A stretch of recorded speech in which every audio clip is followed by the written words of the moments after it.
Everyone's asking me this right now. Anthony, should I buy in 2026 or wait another year?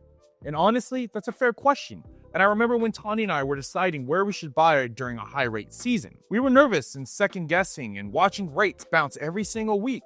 But here's the thing, while I'm not a fortune teller, I know as a realtor that every market cycle teaches you one thing.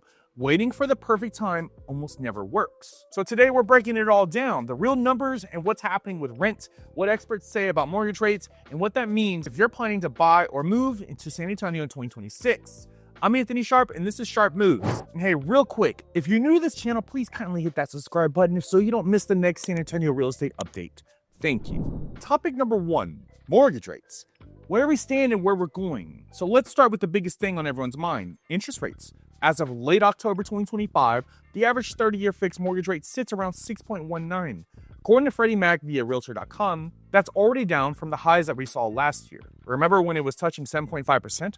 Most economists expect another 0.25 to 0.5 drop in 2026 as inflation continues to cool and the feds ease their policy. And that could push rates closer to the mid 5% range, which might not sound like much, but it can make a huge difference in your monthly payment. Now, if you're waiting for the 3% rates again, don't, because that's not coming back anytime soon. But the good news is San Antonio's market is stabilizing, and builders are still offering incentives like rate buydowns, closing cost credits to help buyers qualify today. So if you see a home that fits your budget and your lifestyle, you might be better off locking off in now, especially since you can always refinance later when the rates drop. Topic number 2, renting versus buying in 2026. According to Rent Cafe, the average rent in San Antonio is about $1,300 a month, down from just 0.37% year over year. And that means rent hasn't really gotten cheaper, it's basically plateaued. And meanwhile, rental demand keeps rising because many people are still hesitant to buy, and guess what that does over time? Pushes rents back up. So if you're paying $1,300 or $1,400 a month, that's about 16 to 17 grand a year going straight to your landlord's pocket. On the other hand, if you buy a home for around $300,000 at a 6% rate, your mortgage payment after taxes and insurance might be $2,100 or $2,300 a month. But here's what people forget to realize. That's a big chunk that's building in your equity. Here's how I see it. If you plan to stay for at least 3 to 5 years, buying still beats renting in San Antonio. And if you're unsure about your timeline or job stability, then renting a bit longer might make more sense. Just keep an eye on those rate trends. Topic number 3, San Antonio's market outlook for 2026. Now let's zoom out for a second. San Antonio has been one of the most affordable major metros in Texas for years, and that trend isn't slowing down.